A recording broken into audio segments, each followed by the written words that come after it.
You are entering a dimension of sound. You carefully come in through the threshold with wonder, yet skepticism. You see the faint shape of an outline of a robot arm petting a cat. You faintly hear the haunting sounds of a man playing a tambourine. The sound augments into two men playing with a soundboard. You're listening to Canary Cry News Talk. Stay a while and listen. And now, where Nephilim news meets biblical views, you'll find broken memes and shattered dreams. Give it up for Basil and Gods.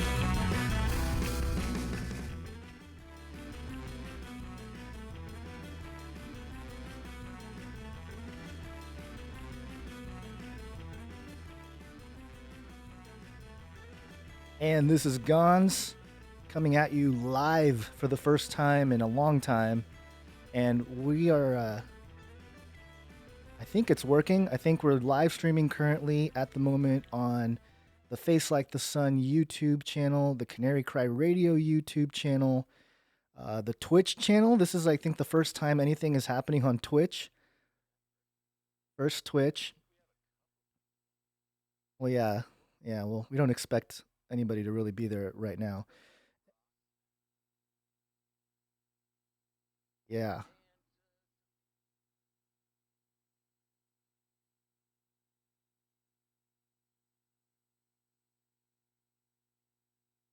A lot of buttons.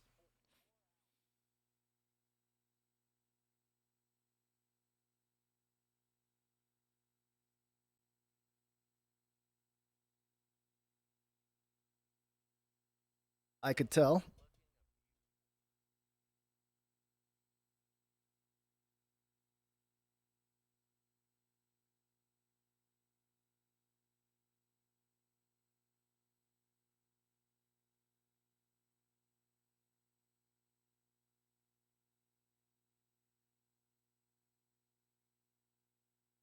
I think it's a good time. We forgot to mention Facebook too. People in here from Facebook group and Facebook, what is it? The community or no, the page. So all good, all out there.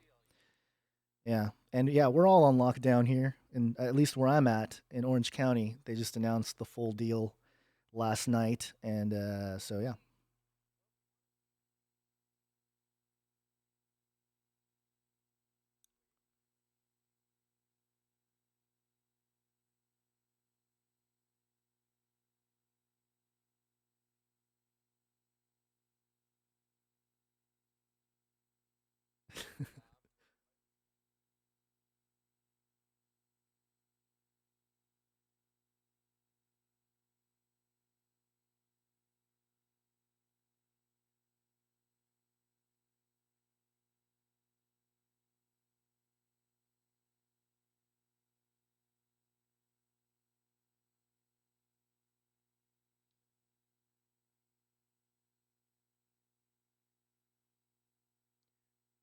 They're saying hold on. They're saying they can't hear you, but I don't know if it's yeah, this is not good. I don't know. I can't tell if it's like people coming into the stream.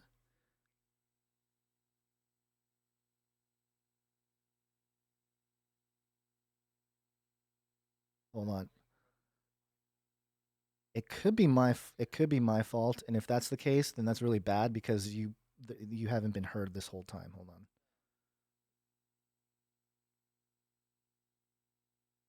Over there on your screen, but that's okay. I'll just keep going. People tell me if I appear. Okay, hold on. No audio. Can't hear B. Connection is bad. This is brutal. This is why we don't live stream, Gons. I know. Okay, can hear now. I think you should be there now. Okay.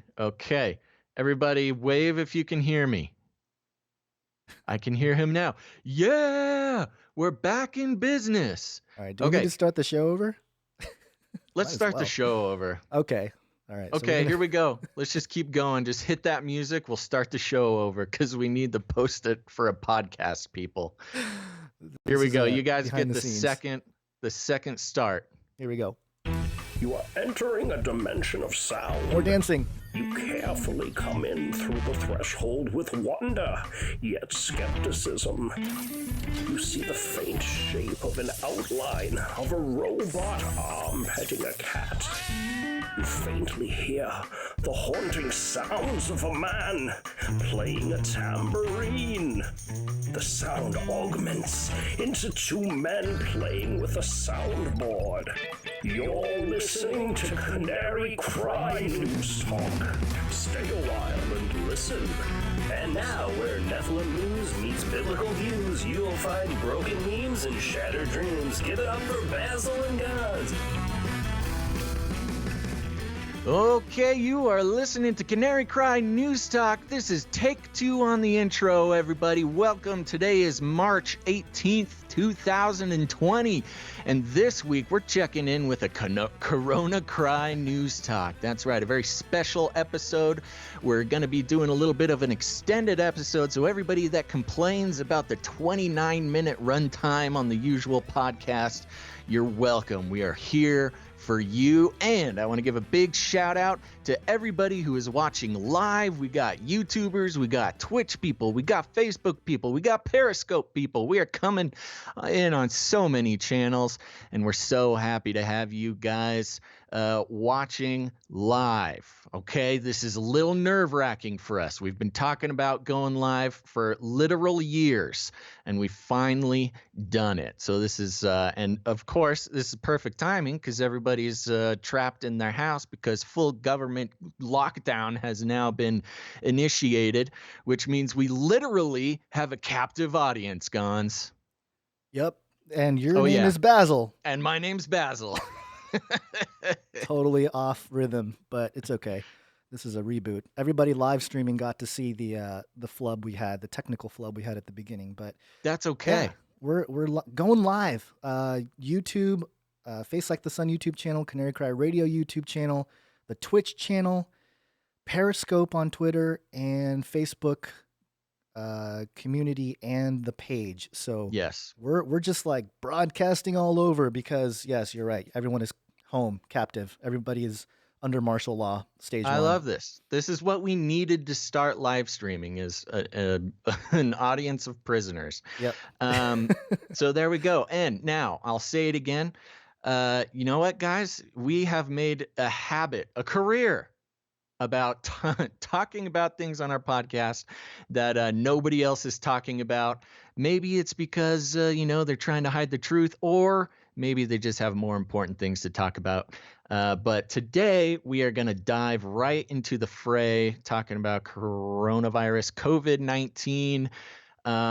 We're going to be, just to give a little bit of rundown, there's going to be some flair of usual Canary Cry News Talk show. So everybody who is a big News Talk fan, don't worry. We still got jingles. We still got all the good stuff. We're going to be going a little bit longer. But we're also going to be talking about our personal experience with this quarantine and just the development of COVID-19 and the coronavirus because I don't know. We just haven't had a chance to talk about it. And I think that's, just for our own personal well-being, we need to be able to do that, Guns.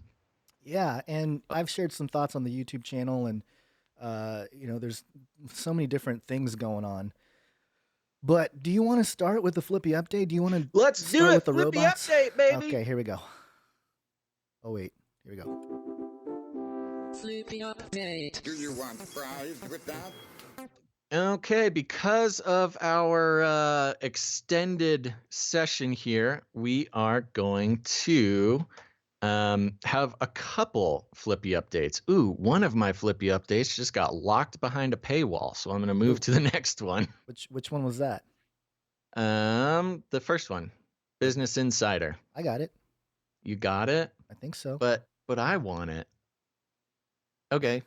Well, let me do the second one here, and then we'll see what happens. Okay. Here's the thing. Flippy, for those who don't know, Flippy is the colloquial name for the adorable disembodied robot arms that are taking our jobs, enslaving our children, and flirting with our spouses. That's right. We're all gonna, Skynet is moving in quick, and, let no crisis go... Go I forgot the saying. Go to waste. Yeah, go to waste. And Flippy is on the level here. He is not going to let this crisis go to waste. So I'm going to go through some of the robotic answers to the coronavirus pandemic that we are dealing with here. First of all, I'm talking from zdnet.com. Disinfection robots bypass coronavirus blockade. There's a special delivery en route to hospitals in China. An army of disinfection robots. I don't like it when they use the word army and robots in the same sentence, Gons. An army of disinfection robots being brought in to help fight COVID-19, more popularly known as the coronavirus. The shipment was prompted after Sunday. Sune Healthcare Supply signed an agreement with Denmark-based UVD Robots. Travel restrictions have made getting medical equipment into China difficult for many companies, but UVD managed to ship the first of its robots last week and has plans to send a significant number of new robots to China in weeks ahead. Quote, with this agreement, more than 2,000 hospitals will now have the opportunity to ensure effective disinfection, protecting both their patients and staff, says Su Yan, CEO of Sune Healthcare Company, a medical equipment supplier to the Chinese market. UVD Robots is a portfolio company of Blue Ocean Robotics, a company that we've seen a few times before. Last year it won blah, blah, blah. They're great robots. Now, here's the actual robots we're talking about. UVD Robots is a portfolio company of Blue Ocean Robotics. Last year, it won the Innovation and Entrepreneurship Award in Robotics and Automation, also known as the Oscars of Robotics. So we got a celebrity robot here for its autonomous disinfecting technology. The technology uses concentrated UVC light emitted by the robots as they drive. The UV light has a germicidal effect that removes virtually all airborne viruses and bacteria on the surfaces of a room and has been found effective on viruses similar to coronavirus. The robots are available in over 40 countries. And as we reported earlier this month, the coronavirus outbreak is causing fulfillment snags in various kinds of medical equipment. So long story short here, Gons, the quote, army of robots, disinfection robots are making their way to help out hospitals in China. And this little guy, I don't know, we got to think of a fun name for this guy. He just rolls around and shoots everything with super strong UV light, just killing all germs and viruses and that kind of stuff. Yeah, so I don't know. This is the kind of thing, if you make it too powerful, it's going to think that humans are viruses, or if humans are the bacteria. And it sounds like you'll get a tan if this thing walks into the room. This little guy comes rolling in and he rolls on out and you're a couple shades darker. I kind of like that idea. Yeah. All right. Okay. Well, I hope everybody gets a disinfectant. We'll call him Flashy. We'll call him Flashy because he's flashing the germs away. So there you go. That's how. Dang it! I'm still locked out of this other one. I got to open it in another browser. That's what I can do. I can read it. I have it. There are so many robots to talk about in that article. Right, so this is businessinsider.com. Do you want me to do it or not? Yeah, you start while I figure. By the way, I don't know if I said it on this second go around here, but I am in my virtual reality office, which makes everything incredibly difficult to control. So I'm a little bit slower on things.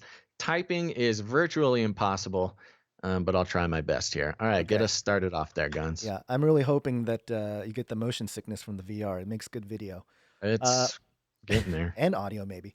The robots are fighting the coronavirus in China by disinfecting hospitals, taking temperatures, and preparing meals. And check out this robot with a little zapper beam gun on it. It looks like a little tank going up the stairs, and some guy with a mask frantically recording it with his phone. In China, robots are being used to minimize the spread of COVID-19, the disease caused by the coronavirus. Ah, man, they just pound everybody's heads with that, huh? Mm-hmm. By taking on cleaning and food preparation jobs that are considered dangerous for humans. The worldwide death toll of the coronavirus that originated in Wuhan, China is now more than 3,300. 33. Yeah, it's got to come in there somewhere. And has infected more than 97,000 people On January 30th, the World Health Organization officially declared it a global health emergency. The virus has disrupted travel, blah, blah. We know all that. It's now on every continent except Antarctica. Oh, didn't know that. Now we know where to Interesting. go, baby. All Well, those all the secret Nephilim. Nazi bases The down. Nazi bases, Yeah, aliens, and the the Nephilim ice wall. hideouts. Take a look at some of the clever ways robots are used across China to stop the spread of coronavirus. Okay, let me get into this. I Okay, got all it right. open. You're- All right, so I'm just going to run through. First of all, there's a patrol robot in Shenyang, China. It rolls around hospitals, checks temperatures, and disinfects people and spaces. So this little guy will come up to you, takes your temperature, I think with lasers, and then will just douse you in a cloud of Lysol to make you safe to be around other people. So that's nice. We got to get sprayed down. A lot of spraying robots. People love the spraying robots right now. The next one, Hangzhou, China. Yet another city using robots to disinfect large areas. That's the bazooka sprayer there. Yeah, I wouldn't want to. The No. thing, at least in all the pictures here, they have the robots, but then they have people controlling it with a remote control standing right next to it. Like, what is the point of having the robot if you're just going to stand right next to it? Well, the humans were the first to get blasted disinfectant so they can touch them. They gotta That's a good point. They have to be washed down. They have to be holy enough to Yeah. be in the presence. Then if we scroll down a little bit, we got this hand sanitizer dispensing robot was photographed in Shanghai on March 4th. He's a little fun little guy. Yeah, Which one's the going hand down there. It sanitizer kind of one? reminds me, you passed him. Kind of reminds me of the little robots that you would see just whizzing around the Death Star once in a while. So many robots. I don't Scroll think I up could a find little the one. bit. No, Okay. you were on it. I was. Yep, it's the little black and white one right there. Oh, here. In the Death Star, there's like little tiny black little trash Yes. can robots going around, and Oh you my don't know gosh. why. They're kind of Now for we know. cleaning or something. That's this guy. You like bend down, get a little spritz of hand sanitizer. You're good, man. Does it dispense automatically, or do you have to like squeeze his head? I think you have to give it some of your DNA and there you then sign a release form. Take and an oath. then, yes, take an oath, a blood oath, just a little mark on your forehead, no You big joke, deal. but there's And then reality you to get that. your thing. So I'll call that guy Spritzy. Okay. There's Spritzy. So there you go. That's our Flippy update for our Corona Cry News Talk episode. Robots are here to save us, an army of disinfecting robots. So don't worry. You might be afraid, but the robots are here to save us. Fantastic. Before we get into another story, Gons, I think we should. This is the real deal. Actual lockdown has begun. It's more a suggestion, but it's a little bit more than a suggestion down where you live. What's your deal? What's been your what are they doing to you? So Tell me. You what can are they tell us doing to here. Well, they did find some people with allegedly coronavirus down in, I think, Irvine, which is pretty much the town I grew up in. Yeah. So there's a little bit of that going on, but let me try to find the actual document here, because Orange County basically published last night a thing that's the similar, nobody getting together. It was 10 people that Trump announced yesterday, and then now it's Right. basically, nothing other than family is allowed unless you are in an exempt profession or whatever, exempt activities. Sure. That's kind of weird too, And I think everybody's just declaring that they are not exempt. What was the word that was used in the document? Let's see here. I don't Sorry. know, but just read it right there. You got some interesting Well, yeah, stuff. on your little I document have. there. So one of the things that it said in the document was that violation of this order, and let me share it with the people here so the people can see it. Violation of this order is subject to fine, imprisonment, or both, according to this California Health and Safety Violation of Code. what? Going out, Yeah, walking around, walking around gathering. and gathering and being, I guess, in a public place with more than 10 people for sure, but like not having any kind of real purpose. That's other gnarly. than, yeah. If you look out the window, is there any motion out there? Where I am, yeah, we technically, aren't supposed to go out. non-essential businesses are closed Non-essential. Yeah, down. that's what it was. Maybe But not. people are still rolling around. I mean, you can barely even notice. Funny story. You like my big eyeballs, Guns? Yes. By the way, yeah, we haven't addressed your eyeballs in this. These are just my eyeballs. I'm revealing myself to the world. No, I went to I needed to get these eyeballs for this stream this morning, and I called Michael's, the craft store. Right. And my area is currently under like, you can only essential businesses are allowed to be open, and if not, go home. And I called Michael's, and the answer, they're like, Michael's. I'm like, oh, hey, I'm just trying to see if you guys are open today. And the woman is like, yes, we are considered an essential business. Right. Come on into Michael's, the craft store. I'm like, okay, cool. Well, according You to are the document, essential. according to this document, I think it might fall into the category just because it says like essential activities include government, health, safety, welfare of the public, first responders, law enforcement, court personnel, grocery store, certified farmers. And then I think there was something about there's food cultivation, businesses that provide food, shelter, social services, and other necessities of life for economically disadvantaged. Newspapers, television, radio, media services. That's us, Basil. We got to. This is our time. Are we essential? I think we're essential. Guns, are we essential? we actually matter. Yeah. Here we go. Businesses providing mailing, shipping services. There was something else. I can't remember what it was, but basically it was. Here we go. Businesses that supply products needed for people to work from home.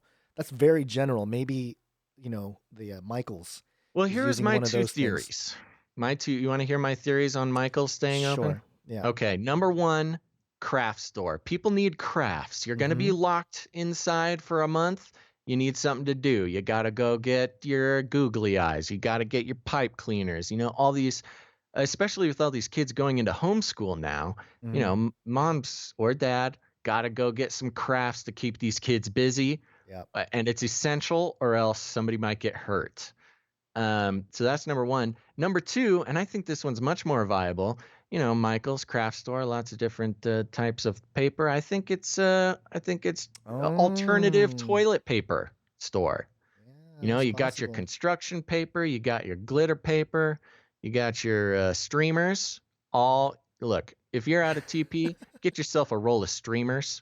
It's fun. It's flirty. It's a party in the bathroom. Have it come down from the ceiling every time too. Yes, that's what I'm saying. It's a party every time. Just have streamers hanging down from the ceiling. That might be a great potty training essential tool there for kids. Gamify. Gamify your wiping. Yep. So that was my fun experience this morning. But when did you actually get the word that you had to stay in? I guess yesterday. My wife texted me, and she works for a medical supply company, so it's kind of go time for her too. Yeah, and she's essential. She's essential. Yeah. And actually essential. Yeah, and so that happened, but yeah, going out and about. Obviously, all the stores, people are flooding into Costco. There's big lines everywhere. Yeah, I did notice the uptick I think it was last Thursday. I can't even remember now because everything happened so quickly. I guess it was last Thursday, the day that I think it was Trump who announced it. I don't know. So much has happened. But yeah, people in the local stores, all the toilet paper was gone. All the food was still there though. But now over the weekend, it's just a completely, everything is bare. Aaron went to the store in the morning and people were hoarding everything and trying to, I guess there is that limit now, but that's part of it too. That's the big thing that's been really weird is the behavior of people, the fear that everyone's feeling.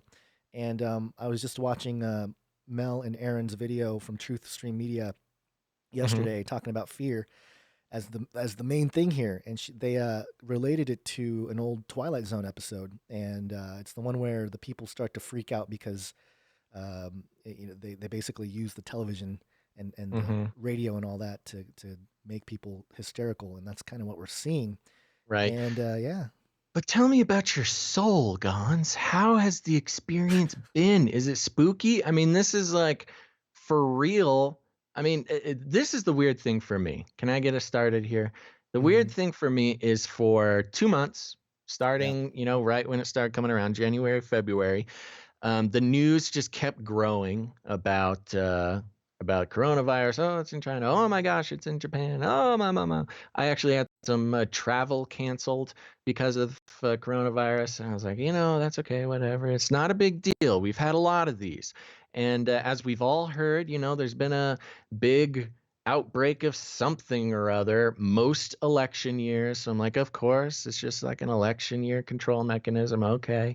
It'll never get to us. And if it does get to us, it'll never affect anything. And then suddenly it was like overnight, the announcements started coming out. Businesses closing down, people being forced to work from home or not work at all.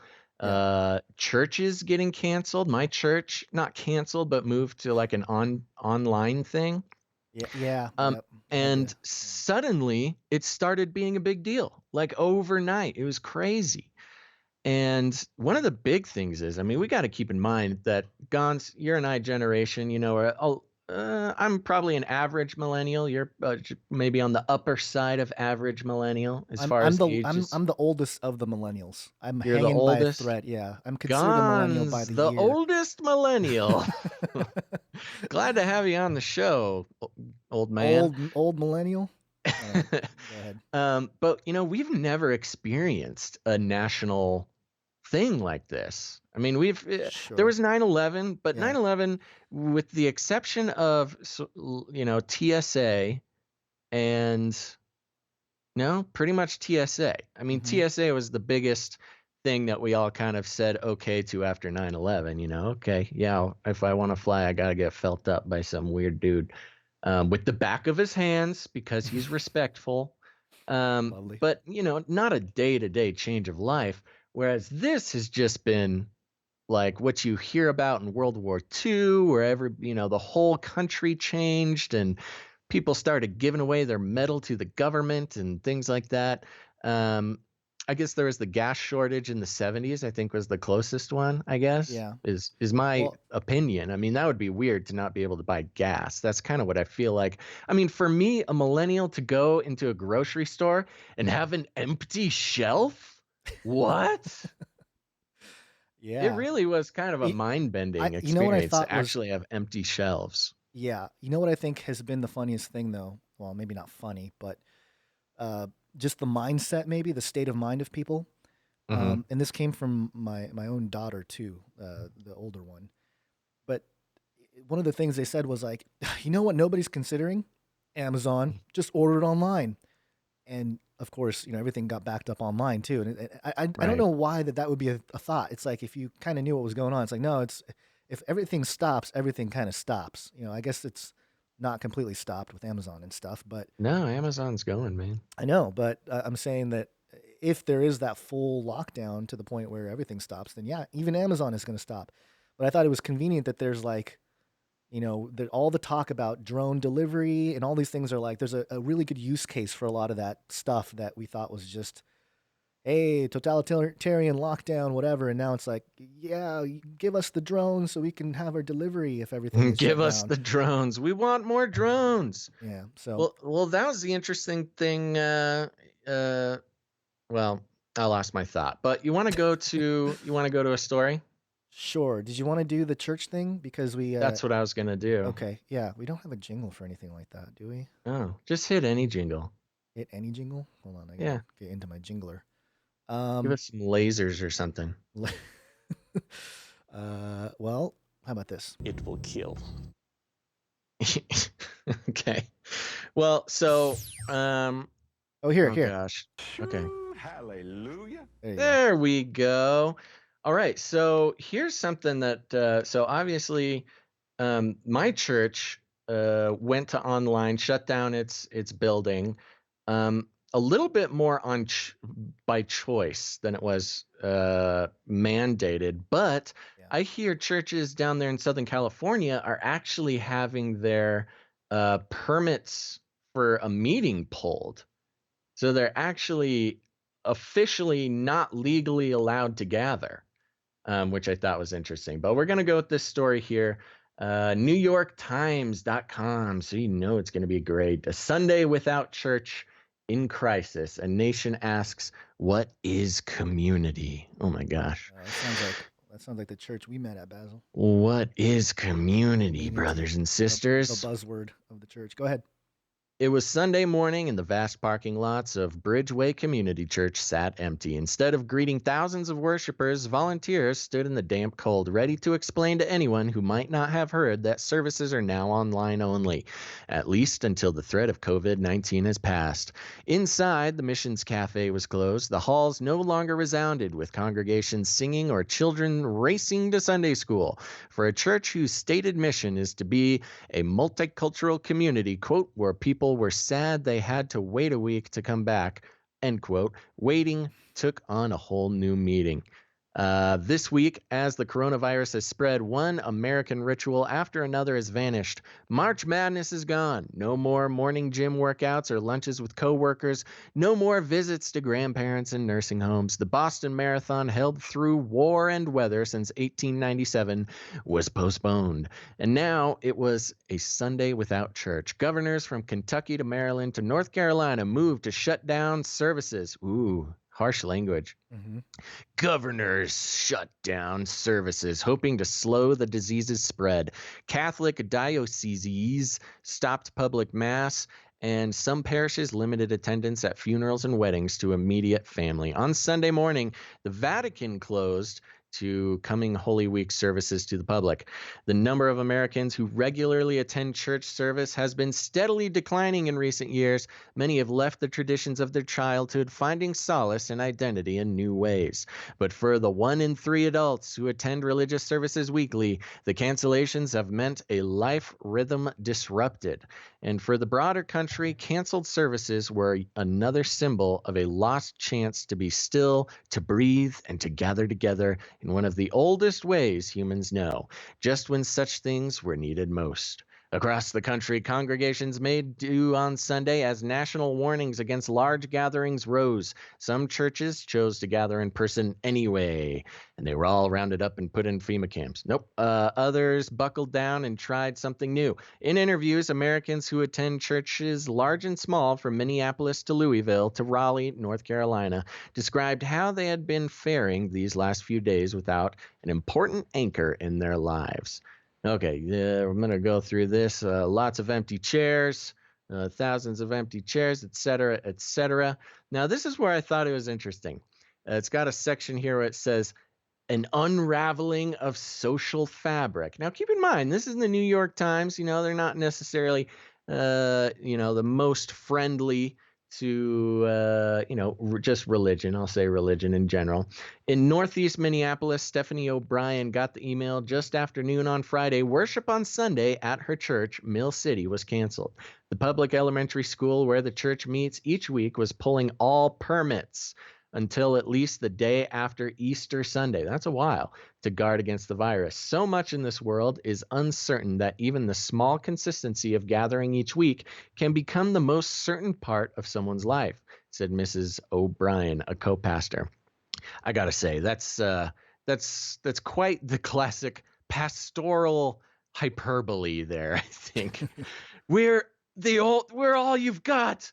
Everything's so crazy. This is the one moment of certainty that you have.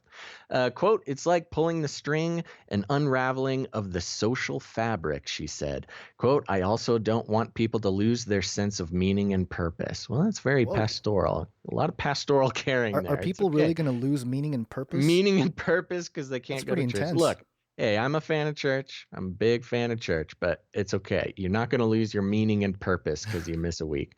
But in the 12 years since she started the church, she had seen that this was a group of instinctively jumped in to help one another. Each Sunday, worshipers arrived at the school early to help transform the auditorium into their sanctuary and pack it all up when they finished.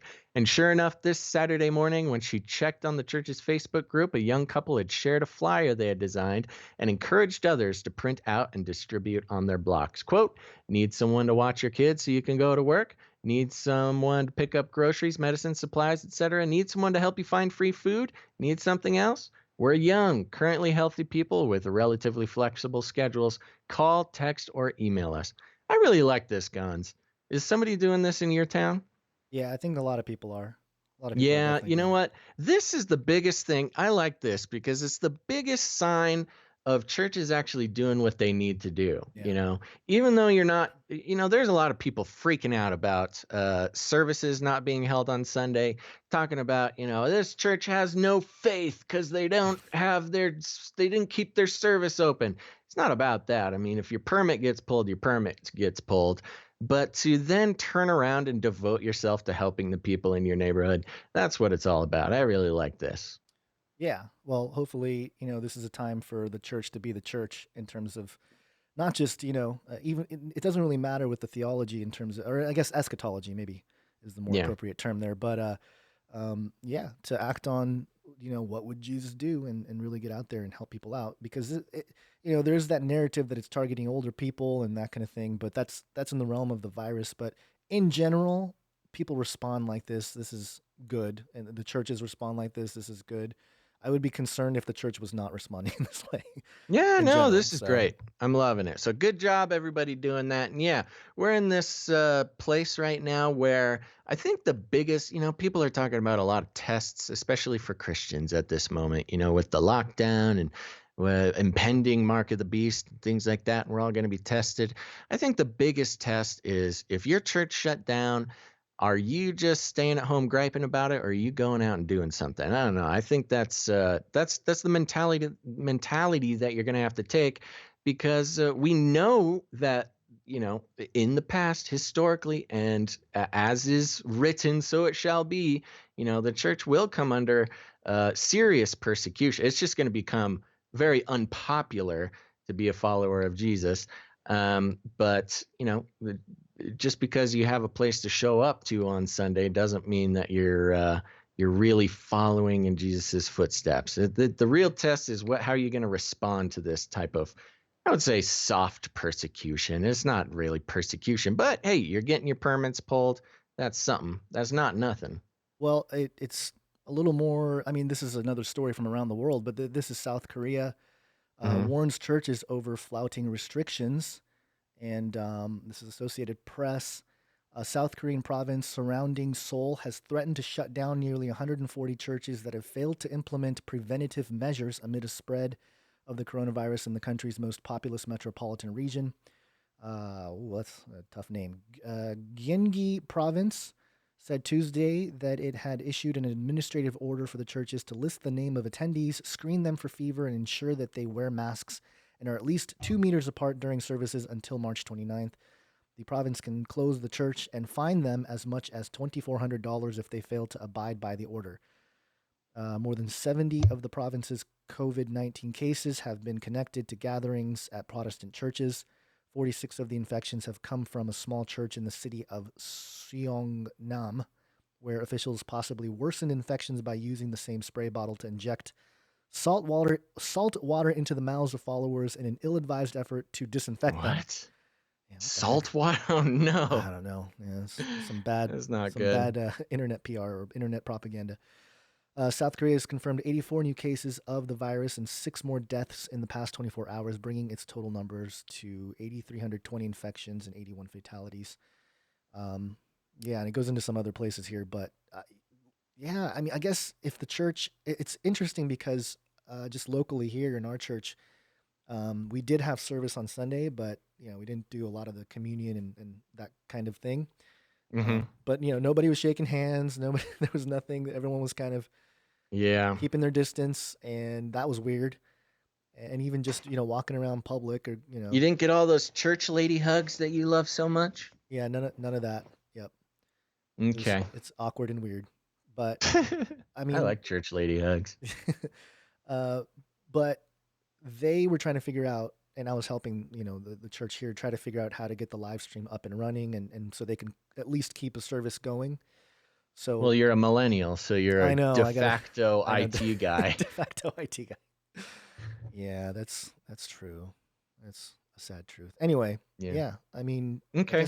I guess until they really shut us down, right? I mean, that's the point at which we will know. But there are other people, having different views or angles about this whole thing. We're there's so much. I know. Let's jump into another story, Gons, here. We're talking about Iran talking about Iran releasing prisoners. You got a jingle you can throw at that? It will kill. All right, this is metro.co.uk. This I thought was just great. Iran frees 85,000 prisoners to stop spread of coronavirus. Iran has, 85,000. listen to this. Iran has temporarily freed about 85,000 prisoners in an attempt to prevent the spread of corona. How do you temporarily free prisoners? Hey guys, come back if it all goes away. This is just a little break, okay? Oh wow. Judiciary spokesman, Ghulam Hussein Ismaili said some 50% of those released are security-related prisoners. Also in the jails, we have taken precautionary measures to confront the outbreak. Ismaili did not elaborate on when those released would have to return to jail. It's not yet known if British Iranian mother Nazanin Zaghari Ratcliffe will be released from prison. Mrs. Zaghari Ratcliffe was arrested at Tehran's Imam Khomeini Airport while traveling to show her young daughter Gabriella to her parents in April 2016. Last week, Javed Rahman, the UN Special Rapporteur on Human Rights in Iran, said he had asked Tehran to free all political prisoners temporarily from its overcrowded and disease-ridden jails to help stem the spread of coronavirus. Iran's death toll from coronavirus has reached 853, and a total of 14,991 people have been confirmed infected across the country, one of the worst national outbreaks outside China, where COVID-19 originated. Rahman said earlier in March that Iranian prisoners have been infected with coronavirus. Roughly 9 out of 10 of the over 17,000 cases of the new virus confirmed across the Middle East came from Iran, where authorities denied for days the risk of the outbreak posed. Officials have now implemented new checks for people trying to leave major cities ahead of Nowruz, the Persian New Year, on Friday, but have hesitated to quarantine the areas. Earlier on Monday, the state TV had announced the closure of Massad's Imam Reza Shrine and Qom Fatima Masume Shrine, sparking the demonstrations. Crowds typically pray there 24 hours a day, 7 days a week, touching and kissing the shrine. Quote, "We are here to say that Tehran is dang wrong to do that," one Shiite cleric shouted at the shrine in Massad, according to online video. What a great source. Others joined him chanting, "The health minister is dang wrong to do that. The president is dang wrong to do that." Man. There's a lot of people just dang wrong around here. I like how you start having a southern twang to this Shiite cleric quote. Yeah, well, you got to be nice and proper when you're censoring news outlets. Police later dispersed the crowd. State media reported religious authorities and blah, blah, blah. So there's all sorts of demonstrations, people going nuts over in Iran. But releasing 50% of your prisoners, 85,000 prisoners, to try to not spread coronavirus, that's quite the measure to take. I don't think we're quite just freeing 85,000 criminals onto the streets to avoid coronavirus. I think we're a ways off from that over here, huh? Well, maybe not 85,000, but there's certainly a lot of them getting released, at least according to certain reports. But it is strange, isn't it? It's just kind of like, what do we? The virus. We just release the prisoners. It's just a weird. It's just a weird sequence. Well, it makes events. me wonder if it was. I mean, if there's something behind that. Do we have some prisoners that we wanted to?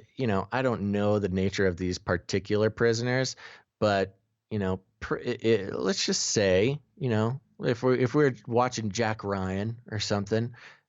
Usually prisoners who get freed are a little bit irked that they were prisoners in the first place and might take some steps to exact some sort of revenge or something on those who put them in there. Well, go ahead. Sorry.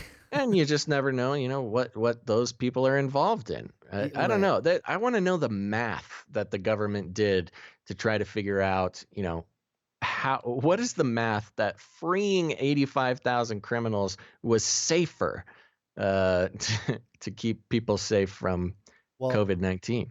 they would have to really pound the inmates there with the fear factor of it because, yeah, we'll let you out, but you might get infected and die, so don't do anything crazy. Maybe there's a little bit of a control mechanism there. But this is Yep. Business Insider. Los Angeles County is reducing arrests and releasing inmates early to stem the coronavirus outbreak. And it says here, as the novel coronavirus sweeps the country with more than 5,700 cases nationally, LA County has ramped up containment efforts among some of its most vulnerable populations. Inmates, text bigger, getting older, can't Old see man, better. make your font bigger, old man. To slow the spread of coronavirus, LA County, which has the most inmates of any county prison system in the U.S., announced that law enforcement agencies will reduce arrests and activity release inmates. BuzzFeed News reported Monday, quote, "Our population within our jails is a vulnerable population just by who they are, where they are located. So we're protecting that population from potential exposure," Alex Villanueva, a LA County sheriff, told reporters. Over the past 2 weeks, as the number of confirmed coronavirus cases has sharply risen, more than 600 inmates have been released, bringing the county's number of total incarcerated people to 16,459, according to Villanueva. And over the weekend, daily arrest rates in the county fell from its usual trend of 300 to 60.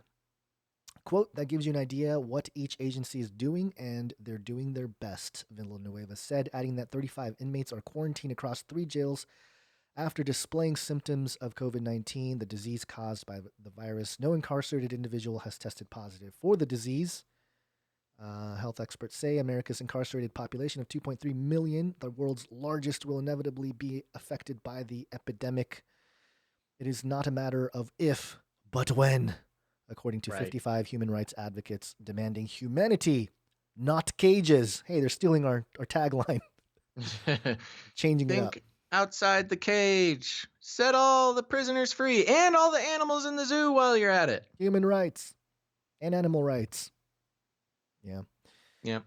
All right. Here's do you want to shift a little bit? I thought it would be a good idea to kind of browse through timelines that are being presented. I mean, because like I said, for me, going from, oh, this is no big deal, we have these sort of outbreaks every once in a while, to full on dystopian nonsense that's going on now. Like I said, it kind of happened overnight for me. I don't know, which is weird. I think there's, and I hope somebody can kind of connect with this, because I think I found myself in a little bit of the sort of conspiracy apathy almost.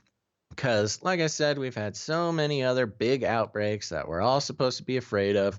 So many things we're supposed to be afraid of all the time that I thought it was just going to be kind of another one of those. And so I kind of got lulled a little bit. I did not that, I don't think we're in full blown. I think the way it's presenting and the way people are reacting is much worse than the reality. But, it's much more intense than any of those other cases. It is. And I'll just mention here that I got a message from, I've been communicating with some people within military or former military. And, they did, according to this, one of my friends here, they did get an alert for the National Guard to go into alert status, but they've been told not to mobilize yet. Well, that's good news. Yes, but it says here, take time now to prepare your personal equipment, make plans with your family, identify through chain of command any issues to be resolved. So it looks like they're going to be maybe put in place for an extended, maybe it's the last couple weeks of this week here, or this month, I'm sorry, and they're planning something, and, who knows? That's what it kind of feels like, something else, and I know a lot of people have opinions on what that is, but I think the timeline thing is good because there's a few timelines that we have here that, in case people aren't aware, and I know, people in the chat, people watching live, maybe getting all their information from various sources. So this is just, we're not saying we know exactly what is going on, but we're just reporting to you what is being reported out there and trying to bring you a coherent type of timeline here. But you got something to start us off in this little segment here? So Do we have a jingle? I don't timeline-wise think we have here? a jingle. Yeah, hit a jingle. Here, I guess we can Get the COVID jingle, baby. the COVID jingle. COVID.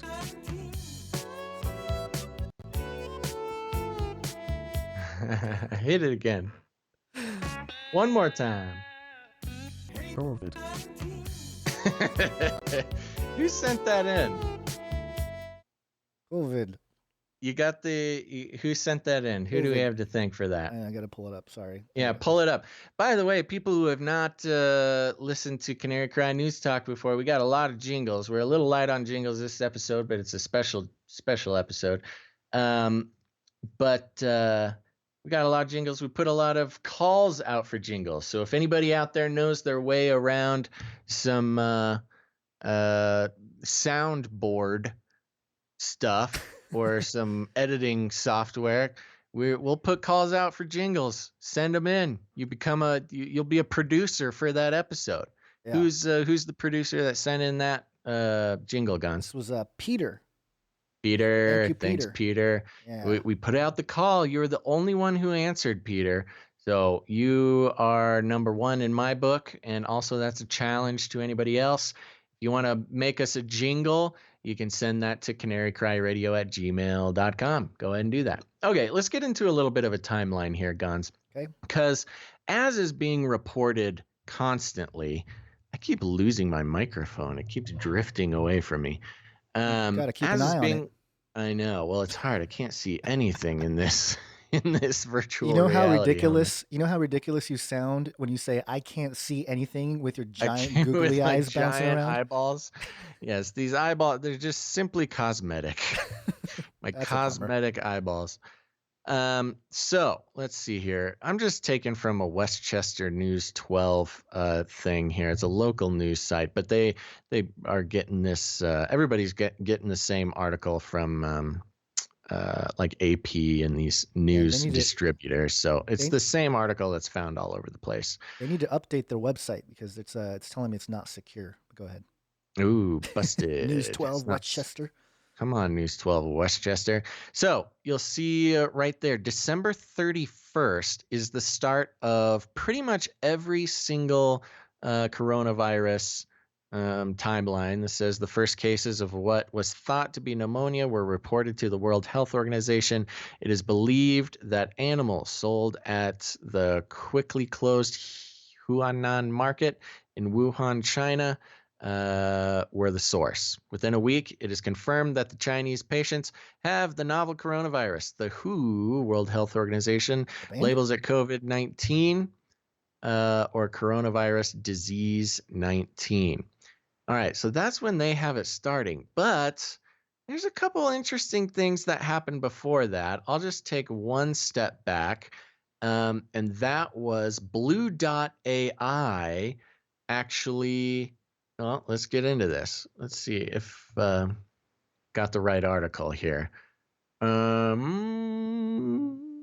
Let's see. I'll just start. We're on Wired.com. An AI epidemiologist sent the first warnings of the Wuhan virus. On January 9th, the World Health Organization notified the public of a flu-like outbreak in China. A cluster of pneumonia cases had been reported in Wuhan, possibly from vendors' exposure to live animals at the Huanan seafood market. The U.S. Centers of Disease for Disease Control and Prevention had gotten the word out a few days earlier on January 6th, but a Canadian health monitoring platform had beaten them both to the punch, sending word of the outbreak to its customers on December 31st. And actually, I had read another article, maybe I threw it in there, that actually had that date significantly earlier. Whether or not they told their customers on December 31st, they were catching signals about this Wuhan virus as early as like December 6th. Early December is when they started getting their signals, Blue Dot. Blue Dot uses an AI-driven algorithm that scours foreign language news reports, animal and plant disease networks, and official proclamations to give its clients advanced warning to avoid danger zones like Wuhan.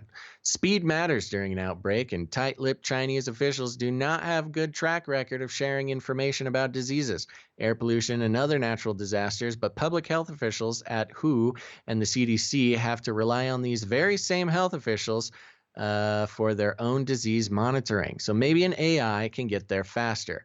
Quote, we know that governments may not be relied upon to provide information in a timely fashion, says Cameron Kahn, Blue Dot's founder and CEO. Quote, we can pick up news of possible outbreaks, little murmurs of forums or blogs of indications of some kind of unusual events going on.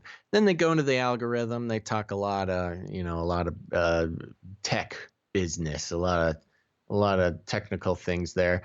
But I thought this was interesting because, and this hasn't been covered a whole lot recently, but when we're talking about the ongoing propagation of how AI is here to save us, and it's the only way that we can evolve past our current state, and we all need to bow down to the AI gods because they told us about coronavirus before anybody. It gets a little bit worrisome to me They become like the oracles of life. That's exactly what I was going to say. Yeah. This is another example of AI taking the sort of oracular position in human society. I mean, throughout human history, we've had oracles or prophets in one way or another, and I'm not going to try to get into the specifics of if those were quite effective all the time or not, but it seems that we can't stay away from making sure that we have some sort of oracle, and AI being a big part of that, especially because when we are moving into sort of a post-spiritual idea of human existence, we need something to replace that. That's what we like to do around here. We got to replace the current ideas of spirituality and God and how we organize and who we look up to. We need something to take that place, and that's where AI is coming. So there was a while there where Blue Dot was really, I think, in the running for AI ruler of us all, or at least an appendage of that. Does that have anything to do with the Event 201 that happened before? Nope. With the Bill Event Gates? 201 was the next one. You want to get right into Event 201? Well, I mean, if we're looking at timeline, wasn't that all before I was going December? backwards. Yeah, okay. Yes, I was starting at where the official timeline start, which was December 31st, and then working backwards. Okay, so we're not going to go into what's happening now in terms of... We will. Okay. We're making our way back to Event 201. Not everyone's a That was the googly-eyed big time reveal. traveler. It's the big reveal, man. You gave away the big reveal. I'm just saying, not everyone understands time forwards and backwards like you do, since you've traveled time. So it's hard for us. Which way are we going? What are we doing? Backwards. 201, baby. Backwards 201, before baby. Event 201. Okay, go. All right. My turn, your turn? I don't know. You want to take it? I mean, sure, I can read about it. So we got this website here. Read about it. This is the Center for Health Security.org. Again, a non-secure website. I don't know what it is with these people. This is Event 201, a global pandemic exercise. This is their website here. About Event 201 exercise was a 3.5-hour pandemic tabletop exercise that simulated a series of dramatic scenario-based facilitated discussions confronting difficult, true-to-life dilemmas associated with response to a hypothetical but scientifically plausible pandemic. 15 global businesses, government, and public health leaders were players in the simulation exercise that highlighted unresolved real-world policy and economic issues that would be solved with sufficient political will, financial investment, and attention now and in the future. The exercise consisted of pre-recorded news broadcasts, live staff briefings, and moderated discussions on specific topics. These issues were carefully designed in a compelling narrative that educated the participants and the audience. The Johns Hopkins Center of Health Security, World Economic Forum, and the Bill and Melinda Gates Foundation. There you are. Where's my laser? There it is. Jointly proposed these recommendations, and it goes into the purpose here. And really, it just lays out kind of the potential scenarios here. Yeah. Do we want to get into any of that, or do we? Yeah. Okay, so this was a tabletop simulation. Right, and let me mention the date here. This says that the Event 201 pandemic exercise conducted on October 18th, 2019, vividly demonstrated a number of these important gaps in pandemic preparedness, as well as some of the elements of the solutions between the public and private sectors that will be needed to fill them. The John Hopkins Center for Health Security, World Economic Forum, and the Bill and Melinda Gates Foundation jointly propose these recommendations. Yes, and they've got their recommendations there. So, for those who need this in simple terms, a tabletop basically game that they played, which for those who may or may not know, they're basically playing Dungeons and Dragons for health officials and government people. Yeah. They're playing Dungeons and Dragons to simulate a disease spreading and how they're going to figure it out. And if we go down, we click on scenario down here. Let me load the page. The Event 201 scenario. Event 201. Remember, this was in October, 2 months before anybody had even really ever heard of coronavirus. Event 201 simulates an outbreak of a novel zoonotic, coming from animals, coronavirus transmitted from bats to pigs to people that eventually becomes efficiently transmissible from person to person, leading to a severe pandemic. The pathogen and the disease it causes are modeled largely on SARS, which is a coronavirus, but it is more transmissible, like COVID, or like our current coronavirus, in the community setting by people with mild symptoms, the exact scenario that we're in. The disease starts in pig farms in Brazil, blah, blah, blah, goes into the details.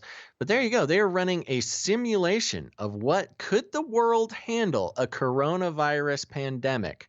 And, you can watch all sorts of reports of how this went. But the answer is they discovered in October that we could not handle a pandemic level situation of coronavirus 2 months before it actually started happening in December. So, and of course, you got Bill and Melinda Gates hooked in there, which is no surprise to people who track this sort of thing. And you know what? I mean, come on. I've even talked to some normies, some muggles, some non-conspiracy folk. And you tell them about, if you're looking for a way to have a conversation that they just can't, shrug off at the outset, you start talking about Event 201, because there it is. You got all the business, government, and health organization officials coming together to play Dungeons and Dragons, seeing what would happen on a coronavirus outbreak 2 months before the true coronavirus outbreak. And of course, it's happening exactly how they predicted. So coincidences, folks, coincidences. And of course, we're not the first ones to bring this up.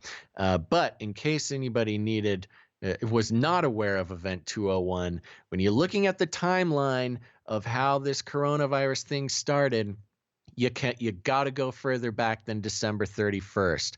It is not a coincidence that all news articles only start everything at December 31st. This has been a long time coming. Yeah. Let me actually do a little, I guess, a side tangent thing and just mention this because I had several people mention it to me, so I'll just relay it to you. The audience out there, and that is the 2017 Trump card, Economist magazine cover, and I think I broke down the first couple cards back then. But so the second card, we've done a couple references to it. Tell us about it. So we have the Judgment card, and the interesting thing with Trump there, obviously sitting on Earth, with the word judgment below it, and on his in his right hand he's holding what looks kind of like a crown or some kind of, I don't know, what does it look like to you, Basil? I don't know. I just tried to bring it closer to me in virtual reality space, and I am so close to Trump's little head. I can barely see.